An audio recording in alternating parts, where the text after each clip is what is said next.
On the 20th of July, His Excellency President Chiyoshi Konrate launched Childhood Cancer Awareness Month, which falls in August in Fiji, even though it is observed internationally in September. Fiji diagnoses around 20 to 30 new cases of childhood cancer each year, and the Walk On Walk Strong Foundation Fiji has been working closely with the Ministry of Health to help those affected. Joining us tonight to elaborate more on this, we have guests from the Ministry of Health, WOWS Fiji, and a parent of a child who battles Burkitt lymphoma. Good evening, and thank you for making time to come on the show. Doctor, getting straight into it, childhood cancer, the moment someone says that, there's so much stigma that is attached to it. What is the reality like out there in public? Yeah, there's still a lot of stigma associated with childhood cancer. I mean, people are still, it's still attached to cancer equals death. And so this awareness month is mainly to inform the public and create awareness that childhood cancer is treatable and there is treatment available locally. And for the most common childhood cancers, we can treat it in Fiji. And looking at the types of cancer that are most common with children, you have leukemia. What are the other types? Yes, the most common type is leukemia, and 30% of our cases is of children that come in with cancer have leukemia. The second in line is brain tumors. We have also a good number of children that present with brain tumors. So let's talk about diagnosis. What are the different types of diagnosis for different types of cancers? So yeah, in diagnosing cancer, like involves a lot of investigation. So first of all, children come in with common illnesses that are just persisting, not going away with normal treatment that the general physician gives. So the persistence of this gives us that red flag, something else is wrong. So we do blood tests, we do scans, CT scans, and even MRIs to diagnose cancer. So previously, in a lot of developing countries, the mortality rate was somewhere around 80%. Full of those having cancer. Now that's been brought down to almost 20%, just around that figure. What do you attribute to this? Well, that is correct. Over the past decades, the diagnosis and treatment has really improved with new medications and new studies coming up with new medications. So that has really improved the outcome of childhood cancers.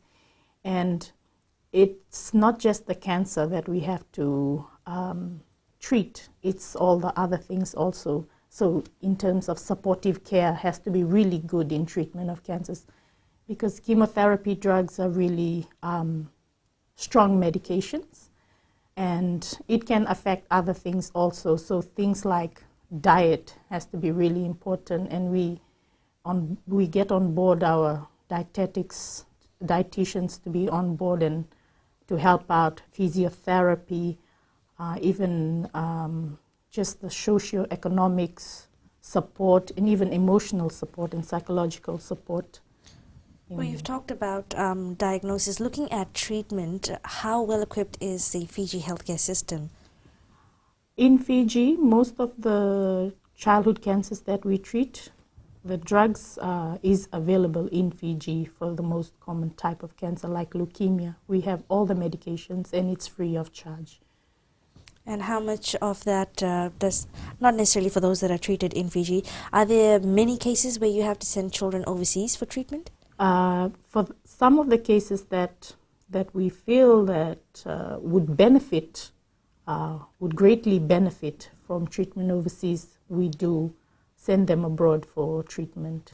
So just for the benefit of our viewers, is there a difference between the medication, the effectiveness of medication early on as compared to later on at a later stage of the cancer? Yeah, so this awareness month is really to drive in that the signs that you need to be aware of to present early. So when you come in early, the treatment is, the outcome is much better than catching a cancer which is too advanced and it's not treatable at that stage. Yeah, so Speaking of, again, just to elaborate a little bit more, looking at how these symptoms present themselves, you've mentioned that parents will not be able to catch the signs and symptoms early. Of course, they will be taking their children off to the GPs, to the doctors, to get looked at, and maybe they're not recovering, they're not recuperating. Then they are referred, of course, to you. Yeah, so like if you see on the web or even the the posters that we've put out, WOWS has put out, the signs and symptoms are that of a normal flu or just common symptoms that any child will get. So it's the persistence of these symptoms, like, if you're going to one doctor, I mean, for a flu, you will get the appropriate treatment from the doctor, but then it's the persistence of these symptoms that don't go away with the normal treatment that you really have to think, okay, something else is going on and I should get further help. So is persistence the only standout thing? Yeah, and worsening of symptoms, even on treatment. I feel it's not the persistence or the not improving. It's the parents that don't even come to the hospital. That's the ones I want to really drive home at.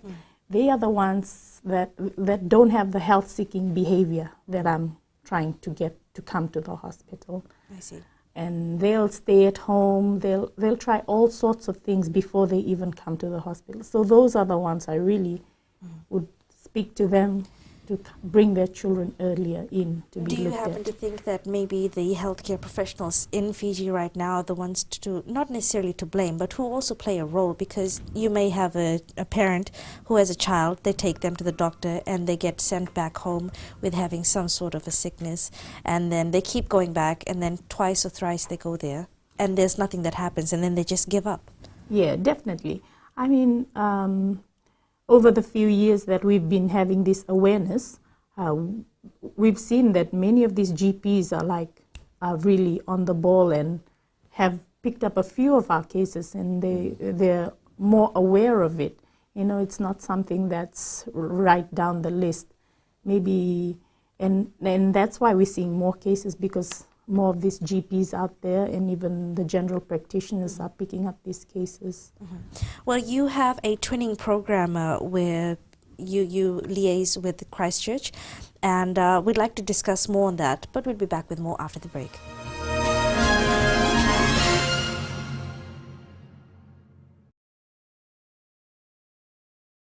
Welcome back. Now, Ziad, the doctor was talking about how diagnosis is given, but she didn't really explain much on how it's done, the step by step. What's the process like?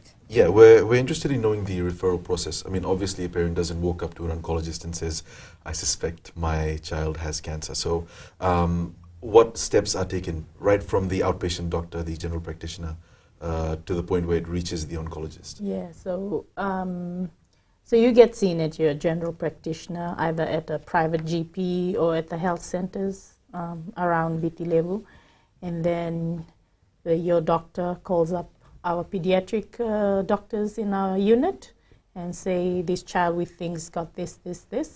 So they get seen in our general outpatient, our children's outpatient at CWM, and they get admitted, bloods are done, other tests are done if it's required. They get admitted into the ward. The most common thing in Fiji is infection, because it's a tropical country, so we always treat infection first. And then whilst you're admitted, when the results come back and if it's showing that it's cancer, then you get transferred into our oncology unit, and from there we do further tests. And what prompts a GP in the first place to treat it like a special case, not just give ordinary antibiotics or... Yeah, anything that's out of the ordinary, like a child presenting with a flu that's been there for ages, or is presenting with weakness or bruising that's unexplained by just a simple viral illness. And how does WOWS come into this? How do you step in and help out the children who have been referred to the doctor and the oncology department? Yeah, We work very closely with the staff of both the pediatric oncology units in Fiji. As soon as a child is diagnosed, we are informed, and we step up straight away. There's much the government can do, and the doctors are doing a wonderful job. So our job it was really is to fill in the gaps and to make sure that what is required for the support and care required by our champs and their families. In terms of support, Yeah. what kind of services do you provide? Yeah, we provide our support. We provide our support in a number of ways. We provide practical support, and that includes providing transportation for our champs, both mainland and also travel from the outer islands. We're thankful for some supporters like Patterson Shipping Services. They've partnered with us in getting our children from the outer islands to come to Viti Levu. We also provide shopping vouchers and phone vouchers to help with expenses. If there's a need for medication that is not available at hospitals, we also provide. We also help with that. We work closely with 2 pharmacies, one based here in Suva and in the Central Division, and we pay afterwards. So I'm interested in knowing the point at which WOWS does step in. Are you contacted by the oncologists, or does a parent have to come to WOWS? No, we work with the staff at the pediatric oncology. They are our contact. Okay. So it makes sure as soon as a child is diagnosed, they inform us, and we step up with our support activities. Looking at numbers, numbers have dropped dramatically from 70% down to 30%, and of course that's been attributed to the twinning program that you have. Would you please tell us more about that particular program? Yeah, so this twinning program is, just to explain what a twinning program is, it's a resource-rich country partnering with a resource-constrained country in providing expertise support in terms of diagnosis, whether it's just treatment, and just giving advice, expert opinion to us. So this partnership was started in 2008, and in 2011 or 2012 we developed our guidelines. And this is Pacific Island guidelines that's specifically made for us, Fiji, Tonga, and Samoa, that we use to treat our cases. And it's keeping in mind the resource constraints that we have to get the best outcome. And with the treatment protocols that we have, we're aiming to have cure rates of more than 70%. Could you explain further what these guidelines include? Before we get to that, just to clarify, this is the Christchurch Pediatric Oncology Centre in New Zealand that you have a twinning program with. Yeah. Right, so give an example of a guideline or something that they've helped you with. Yeah, so like for acute lymphoblastic leukemia treatment, so they've actually spelled out what are the phases of treatment, how long are the treatment, the drugs that need to be given, and we follow that to the dot. And at times we've had to adjust, but it's tailored also according to patient. But that's like a guide for us on how to treat our patients. And even weekly, we talk to them on a weekly basis. That's via teleconference? Teleconference, yes. And you get referrals, you get help and advice on current patients on case-by-case basis, what's happening. And that's helped, of course, you have a champ who helped beat ALL, Arif, a 9-year-old. Yeah. You also dealt with that particular case with them? Yes, we've over the past, how many years, 15 years or so, we've had cases that are living now without cancer. Tell us more about, I'd like to know more about Arif's case, just to exemplify how the twinning program has been effective. Well, Arif had to also go through just the protocol that we had. So it's intensive. The first few phases of treatment is very intensive, and this requires hospitalization and getting chemotherapy drugs in the hospital, and repeated coming to the hospital for checks and going back home, and even telephone calls like he's not well, what should we do? And so advice over the phone, what to do, come straight to the hospital, those kinds of things. And we've got guidelines to say what should be done at what time, and also, and when we have difficulty, when something is out of the guideline, that's when we consult our twinning partners and get help in how better to manage him. And then he had to go on to his maintenance phase, which was the less intensive phase, and he's done well with that also. And also the less intensive phase, the maintenance phase, is mostly just medications that he has to take at home. And that's when we drive in the importance of taking medications on time and always taking medications compliance. I'm sure there's a lot more to that, of what the follow-up is, especially when it comes in terms of counseling. That's where RISE steps in, and I'd like to explore that more with you, Viola, but we'll be back with more after the break.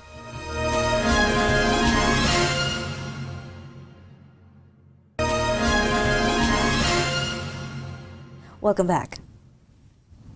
So we were just discussing Arafjeet and his case. Now, besides the medical support that one obviously needs, I understand that WOW's Kids also provides some sort of emotional support to patients. Yeah, okay, yeah, we do.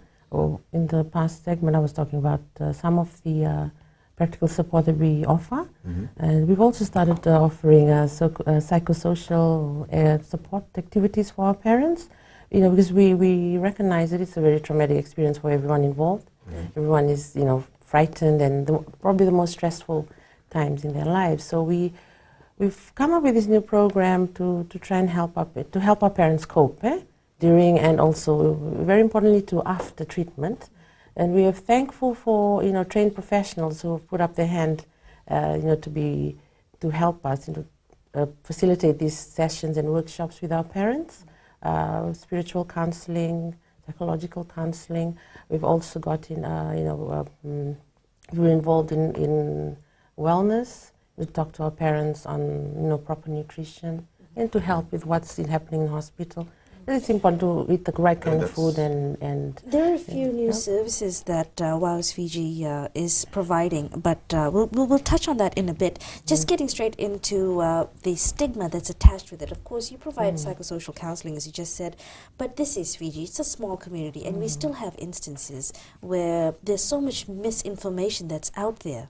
Yeah, we struggle a lot with that. I mean, a lot of parents, when they get the news that their child is diagnosed with cancer and they need to get on with treatment, it's a big struggle for us to, we give them the information, and then there are people who, relatives or even bystanders who are not well informed about it, and who still have that stigma attached to cancer. And that really affects the treatment, and that really affects our work in delivering good care, because we see that the treatment works. And this kind of awareness that this month that we're trying to create awareness, is to also to remove that stigma and to help people to be informed that cancer exists, yes, there is treatment, yes, treatment is and it does work. And so it's really painful to see that some families abandon treatment because of this misinformation. And in the end, it's the child that suffers and nobody else. And it's really painful for us, the health workers. And in the end, I mean, you're crying over spilled milk, and something that can be avoided. So when a parent does come in with their child to seek treatment, how does the hospital decide between the parent's choice and what's in the best interest of the child? So is it a choice to receive treatment? Okay, that's a very tricky question, because the child cannot speak for himself. So if, as a medical officer, I'm legally obliged to speak in the best interest of the child. The law is on my side. I mean, Not I on can. the parents. No, I can forcefully give treatment, but that's not the way I want to go down, because I see. it's a long treatment and we need support. So what we try and do is to get WOWs on board, get the other families who've gone through the same thing on board, and to help this family make the right decision. Recently, you said that there have been cases where families have not told even their own relatives about children who are suffering with it. Why do you think that's the case? Like you mentioned, there's a stigma attached to it. So, because these children, they haven't lived enough to, to take on habits that, risk factors to cancer. So normally it's, oh, what did you do? It's a curse. What did you do? What did you do that's making your child sick? So they don't, they don't want to, as soon as the child is diagnosed, they don't inform other family members. They keep the news and the treatment and everything, within themselves and not share it with everyone. But with this awareness program, finally we have a month that is set aside for child cancer awareness. We hope that parents, will be more brave and to start talking about their children, and that there is treatment. It's not a death sentence in itself. Like Dr. Marie is saying, children Now, they respond better. WOW's Kids Fiji is supporting more than 70 children around the country as it is, and we mentioned before that you've provided new services which include financial literacy, small businesses startup, amongst others. Tell us more about that. We, for some of our families, they struggle, the financial constraints, a day-to-day basis. So and there were some situations where you had the child wanting the parent that works, to stay at the hospital with her. So we thought, we need to also help, because our objective here is to make our parents cope, during and after. So we thought we need to organize or facilitate these sort of sessions and workshops so that parents are able to sustain themselves. Because if our parents are in the right state of mind, we need them to be, so that they can better, nurse our champs back into health. So these programs, we've developed and we've introduced them this year is all because of that. We want our parents to be, we want to ease some of those pressure of our parents, and also get them to talk to professionals so that they are in a state of mind. For both of you, in your experience working closely with these families, have you ever seen a case of cancer having an adverse effect on the entire family? All the time. It's not a diagnosis just for the child. It affects the whole family. And it's painful to see, and sometimes we see that it really tests, the strength of the family. And we've seen families break down because of it. It calls on your spiritual strength, it calls on your financial strength, your emotional strength. I mean, it's a big thing. And it's not something that is taken lightly. So when we counsel our parents when they have to embark on treatment, we warn them beforehand. It's not an easy road to go, but we've got people to help. So WOWs is here to help you financially, emotionally, but we warn them. You need to be strong too, for your child and for us to continue to deliver our services. With cancer being such an aggressive disease, I can understand that even the medication itself must be so very, very strong. There's a need for proper nutrition as well on that, and I'd like to talk more about that. Also, talking to one of the parents of a champ, but we'll be back with more after the break.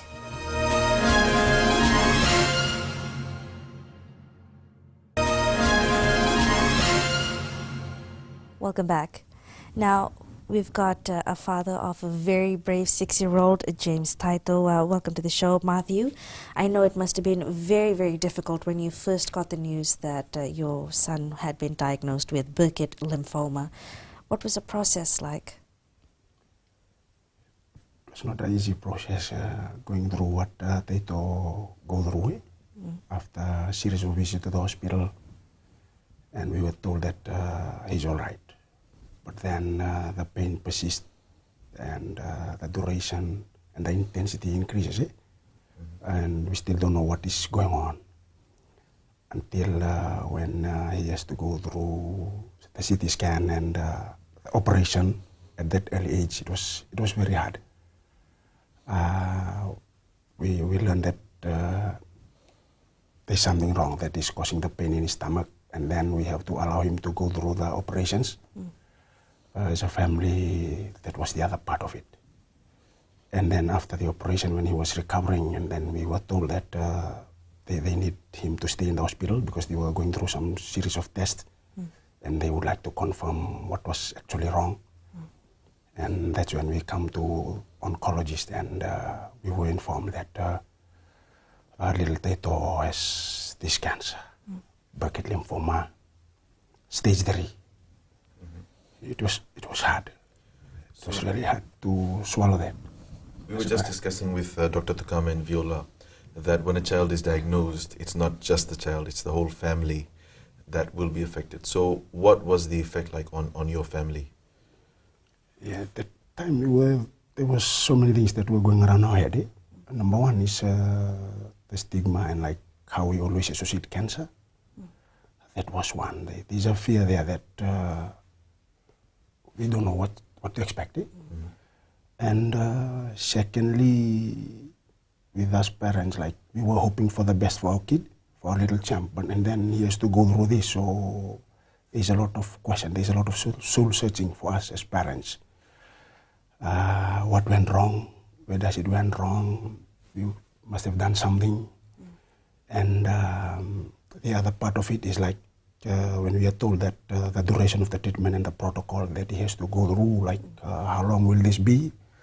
The financial constraint on our part as parents, whether we'll be able to see through or how is it? And the other thing is like, is there anybody who has gone through this already that we can consult or at least to help us come to terms? So those were the kind of things that we were going through. And when did you first get into contact with WOW's Kids?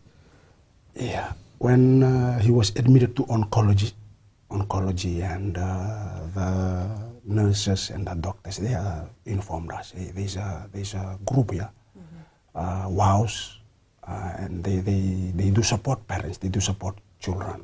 That's when we first get to know Viola and WOW's Kids and what they were doing.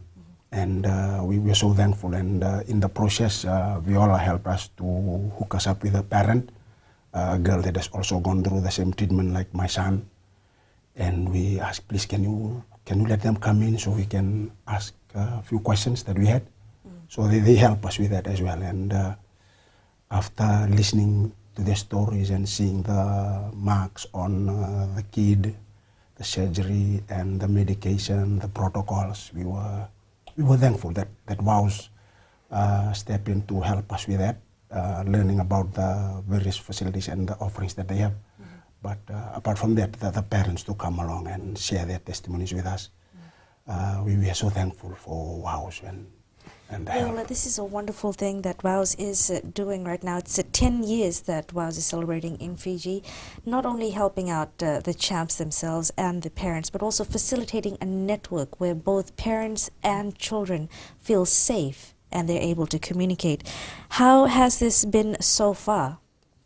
I think it's been going really well. We meet on a monthly basis where we get our parents, everyone to come. We celebrate birthdays, because for us that's epic. We want to celebrate their birthdays. You know, it's a blessing for our champs to be alive, to be able to celebrate another birthday. So we have activities organized for our children. At least for one day they can be just a child without, a positive distraction from their journey every day. And at the same time, we also have sessions planned for our parents. We had an experts to come and talk. We have a time where they come and talk to them, help them with their issues. And then we also make sure there's time on the side where parents are able to just sit and talk with each other and support each other, because only they know what it's like, having shared the same journey. What about community work? Of course, you're doing this just with the parents and the children, but it has a wider reach. You need the community to be there to support both parents and children that are going through this. Yeah, so this is our 10th year anniversary, and it's the Fijian public who have been the power behind it, WOW's, and the volunteers. We have those amazing partners, corporate bodies, individuals who donated, who powered us and enabling us to continue to do the work that we do. And also it's the volunteers we really really want to thank the volunteers who've been there for us from day one. And we've reached 10th year, and that's largely due to the support that we've been given over the years. Let's just see if we can find an example for the community support. Madhu, when your relatives, friends and family, the people in your community found out about this, what was your experience, especially with the community? Yeah, to begin with, it was not easy. They reiterated in the first segments. It was hard for us to spread to our relatives that Taito has this. But then we are so thankful that some they come along and some they encourage us. Even one of my cousin brother came along and pray with Taito and come and support us. That's the other way around. Just that prayer support really encourages it. And when we always come down to WOWs, they continue to support us when we need it. And even though most of them still don't accept the fact that Taito has gone through what he has gone through, but the few that were there, church groups and close family that we always confide to, they are there for us, and they are very positive, they are very encouraging, the words of encouragement, and they continue to bless us with the word of God, empowering us and to continue. Before we quickly go to break, just one last question. How has this been on little Taito himself? How is he coping? We are so thankful. We never thank him enough. From the day that he started having the treatment, we see that his recovery was, even Dr. Mi recommended on him. Every time he has to go for blood test, his blood is always up. So he's recovering well. He's coping, and there's a change in diet that he has to go through, and he's working well. And now he's kicking, he's running around, he's getting stronger and stronger every day, and we are so thankful. Even though during the intensive season, when he was having intensive treatment, he was really down, sometimes up and down, but now we see that he's bouncing back. Well, we hope and wish for all the very best for little champ Taito. But there's more that we'd like to discuss on the work that WOWS has been doing in the past 10 years, and of course what is coming up in the following month. More on that coming up after the break.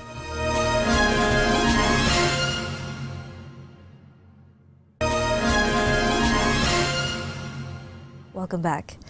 Now, Madhu, before we get on to the work that WOWS has planned for this year, for Childhood Cancer Awareness Month, just to wrap up, off air, you were telling us about the hardships that little Taito has gone through.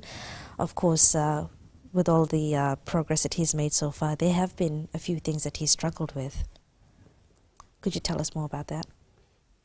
In the hospital, while he was there, there's so many injections into his hand to get samples and the injection for fluids and medication. At one time, the marks are all there. The doctors were looking for a point to inject the next needle, but then they're struggling, and then Taito gave the right foot. And we laugh, but that's how brave he is. And we are so thankful. Sometimes they bless us with the smile and their hopes. Even though most of our friends there, we know it's not easy. Looking at, we are in this room, some other kids are in the other rooms, and what they're going through, those that are going through intensive care, it's quite hard. But looking at those smiles, how they respond, it's really encouraging. And we are so thankful. We are blessed with that, and we see the healing process going through, and we are thankful that even though the news was daunting, but there's hope at the end, and God will allow us to see us. I mean, it is a blessing that little Taito and your entire family was able to remain so strong, but not all families are like that. I mean, that's especially why it's amazing that WOWS Kids has chosen to undertake emotional and psychological counseling. So let's just talk about some of the additional services that WOWS Kids is providing, especially in terms of the counseling, the financial literacy programs that you have. Do you have special experts coming in? Yes, we do. We have trained professionals who've put up their hands to help us, offer these sessions for our parents during our monthly meets. We have people in the banking industry to come and help with the financial literacy and possibly on how to start a small business. We also thing which has not been mentioned is we also we have a sort of a program that, you know, makes our children, you know, makes them ready to return to school, because, you know, they spend a long time in the hospital corridors, but just to make the transition back into the school corridors, you know, A little more smoother. a little more smoother. We have, on a fortnightly basis, we have reading and arts and craft activities at WOWs, just to keep them, you know, on the same wavelength of education, so when they go back, they're not too overwhelmed. That is also. Well, there have been 8 new cases identified this year, and unfortunately there have been 5 deaths in the first half of this year. This is exactly why WOWS is calling for early detection of childhood cancer. And of course, the only way to do that is to raise awareness. What does WOWS have in its calendar for the month of August through till September? We're thankful for our partners, you know, media partners, for helping us with the printing of materials, Star Printery, and all our media partners getting out the news. People need to know about the early signs. Parents need to empower parents with the early signs so they can look out for this, not just parents but guardians. It's a community as a whole, so that you can look out for these signs, you know, from children that are around you. And most importantly, so that parents know that it's not a death sentence. As Dr. Mir had mentioned, there is treatment. They just need to be presented at an earlier stage. Into hospitals, the earlier they're treated, the better the chances of survival. On the 1st of September, you've got a fun run at Mysore Park. Yes. So would you like to tell the members of the audience to participate? Yes, please. Like I said, you know, WOWS, we the work that we do is supported by the Fijian public, through the donations that they give, and also their involvement in the fundraising activities that we organize. So the last one will be, well, we have a couple of activities in September, just wrapping up the month. We have a superhero walk and fun run. The superhero theme is, you know, in honor of our champs who take on cancer on a daily basis. You'll come, we'll have breakfast, we'll have big green salad there serving breakfast, and also contain yourself, because after the walk we will have our Shave or Save campaign. We have a couple of companies who have signed up. So people come back from the walk, we can wait around when everyone comes, there'll be breakfast served. And then in the evening we have our charity ball, again, to close up the month. Wish you all the best in those. So please come and join us and help us support our champs and their families, the incredibly difficult journey. We wish you all the very best with all of your endeavors. That wraps up our show for tonight, and remember that you too can help raise awareness on childhood cancer by wearing a gold ribbon throughout the month of August. These are available at WOWS Kids Fiji Resource Centre at 251 Rewa Street, Suva for only $5 per ribbon, and also at their information booths at the Hibiscus Festival. We hope that you will do your part as Fijians to help support those brave children fighting the good fight. And until next time, have a pleasant evening.